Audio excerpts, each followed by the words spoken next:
Hello guys, welcome back to our channel. तो आज की वीडियो में हम डिस्कस करेंगे एक्ट 1 का सीन 3। तो शुरू करते हैं आज का वीडियो। तो अब तक हम पढ़ चुके हैं कि पहले जो सीन हुआ है उसमें विचेस आती हैं सबसे पहले, और वो प्लान करती है कि हम दोबारा से मैकबेथ से मिलेंगे। और फिर सेकंड सीन में हम देखते हैं कि कैसे डंकन जो सार्जेंट है उससे युद्ध से, बैटलफील्ड से आई हुई न्यूज़ लेता है और फिर रॉस को भेजता है ताकि वो मैकबेथ को इन्फॉर्म कर सके कि वो उसको काउडर की उपाधि जो दे रहा है उसके लिए इन्फॉर्म कर सके। तो ये सारी चीज़ें यहाँ पर हो चुकी होती हैं। तो इसके बाद का सीन आता है कि जो विचेस ने प्लान किया है पहले कि हम मैकबेथ से दोबारा मिलेंगी, तो यहाँ पर से वो मिल रही हैं और मिल रही हैं हीथ पर। तीनों विचेस हीथ पर मिल रही हैं और फिर आपस में पूछती हैं कि तुम क्या कर रही थी, तुम क्या कर रही थी। तो सेकंड विच कहती है कि मैं एक सूअर को मार रही थी, स्वाइन को मार रही थी। फिर तीसरी कहती है कि तुम क्या कर रही थी, पहली से पूछती है।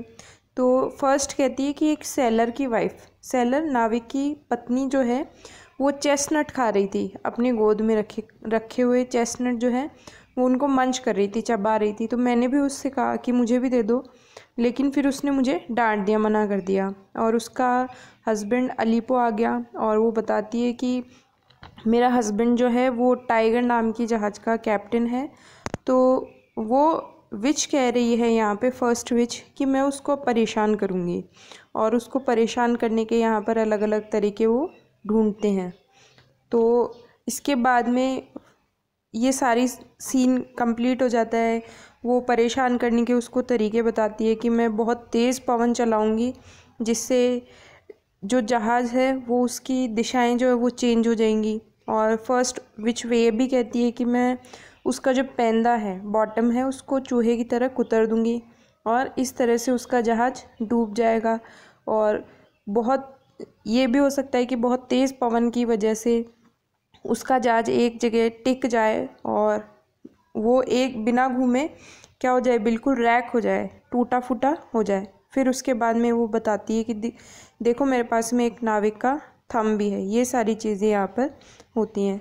आगे हम देखते हैं कि जो मैकबेथ और बैंको है उसके आने का इन्फॉर्मेशन मिलती है कि जो दोनों हैं वो उनका अप्रोच हो रहा है, आना हो रहा है।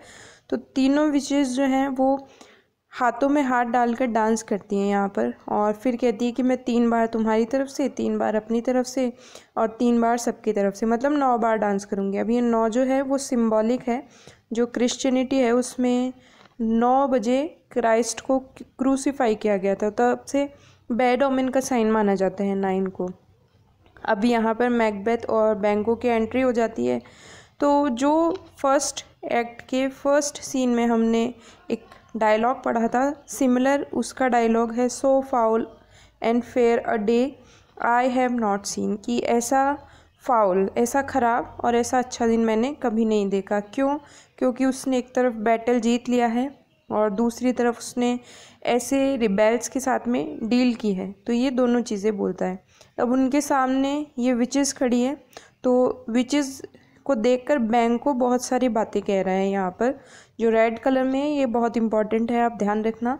तो बैंको यहाँ पर पूछता है सबसे पहले कि फॉरेस्ट जो है वो कितनी दूर है यहाँ से। तो फॉरेस्ट जो है वो डंकन का लिविंग प्लेस है या उसका फोर्ट है वहाँ पर। तो फर्स्ट क्वेश्चन वो ये पूछता है। उसके बाद में उन विचेस को देखकर डायनो को देखकर ये पूछता है कि तुम इतनी दुबली पतली और इतने अटायर जो तुमने इतना वाइल्ड पहन रखा है, इतना जंगली या अजीब सा अटायर पहना हुआ है, तो ये तुम कौन हो? और तुम अर्थ के लिविंग बींग्स तो नहीं लगते कि तुम अर्थ से बिलोंग करती हो। और फिर क्या तुम जिंदा हो, ये भी पूछता है। और फिर कहते हैं कि मेरे पास बहुत सारे क्वेश्चंस है, तो तुम क्या जवाब दे दोगी मुझे कि ये तुम्हारी जो पतली पतली उंगलियां हैं, चेपी फिंगर्स, तो तुमने अपने लिप्स पे क्यों रखी हुई है, ये कहता है।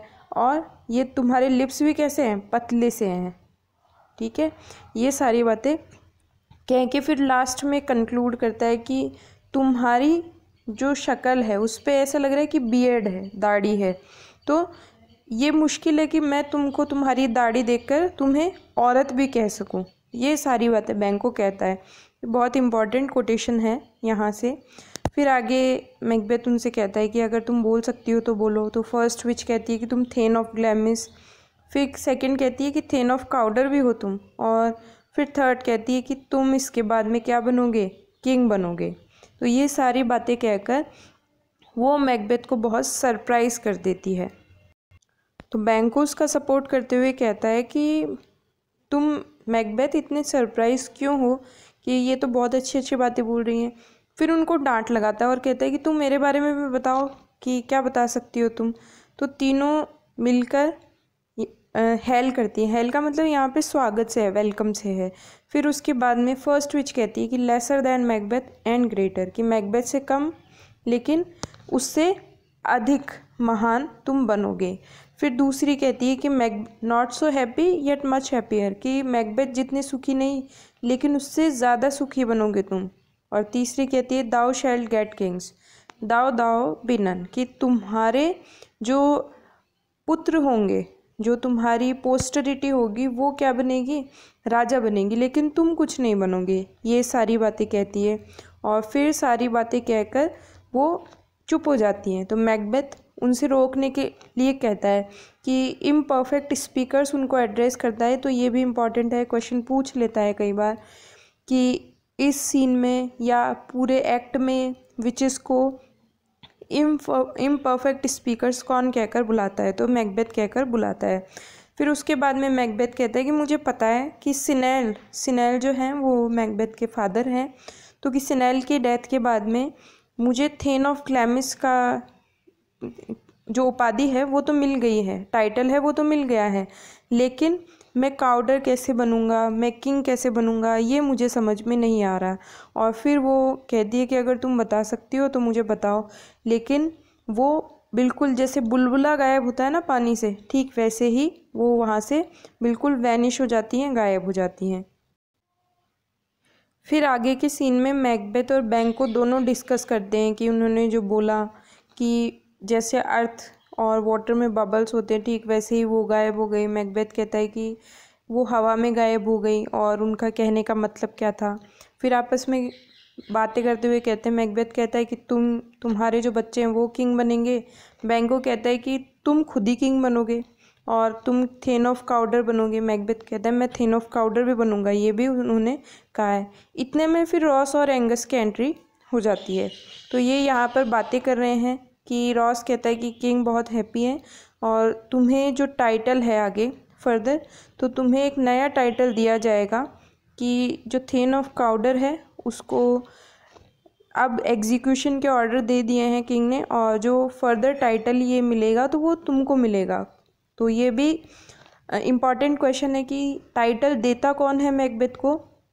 तो टाइटल देने का काम जो है वो डंकन का है, लेकिन इन्फॉर्मेशन जो है वो रॉस ने दी है यहाँ पर उसको।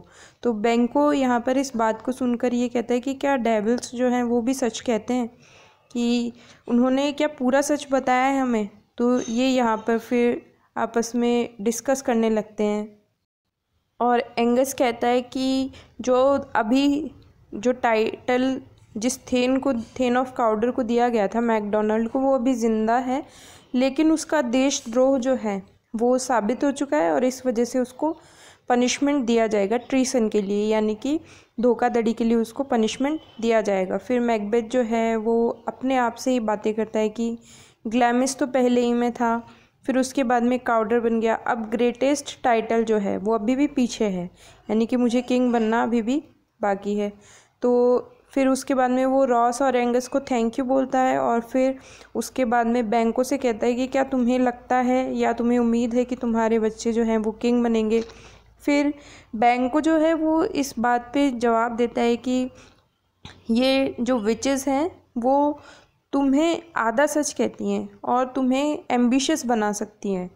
जो साधारण बातें हैं ना, वो साधारण बातों में भी हमारा ट्रस्ट जो है वो जीत लेती हैं और बहुत सारी छोटी छोटी बातों में उलझा देती हैं। तो फिर उसके बाद में वो उसको कहना चाहता है यहाँ पर कि तुम उनकी बातों में ट्रस्ट मत करो। तो ये इम्पॉर्टेंट लाइन्स हैं कि and often times to win our harm the instrument of darkness tells us truth, कि ये इंस्ट्रूमेंट ऑफ डार्कनेस जो हैं यानी कि विचेस जो हैं, डेविल्स जो हैं, वो हमें आधा ही सच बताते हैं।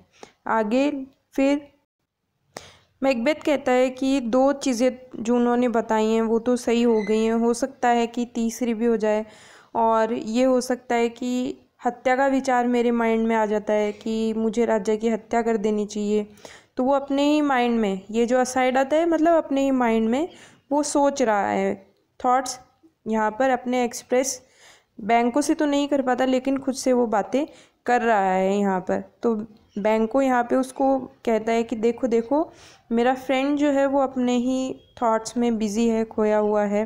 फिर उसके बाद में बैंको कहता है कि अगर मुझे ऐसा चांस मिलेगा कि मैं किंग बन जाऊँ, तो मैं इसे जो है वो फेट पे छोड़ दूंगा, मतलब भाग्य पे छोड़ दूंगा या चांस पे छोड़ दूंगा, मैं इसके लिए कोई अटेम्प्ट नहीं करूँगा। तो बैंको कहता है कि ये नई नई चीज़ें हैं, तो जैसे चल रही हैं वैसे चलने दो, इसके बारे में कुछ मत सोचो। तो उसके बाद में वो कहते हैं कि हम कभी और इसके बारे में लेटर ऑन बात करेंगे। तो इतना कहकर ये सीन यहाँ पर फिनिश हो जाता है। तो आई होप ये सीन आपको समझ में आया होगा, और जो इम्पॉर्टेंट कोटेशंस हैं वो आप सिमिलरली याद भी कर रहे होंगे। तो मिलेंगे आपसे नेक्स्ट वीडियो में। Till then bye bye.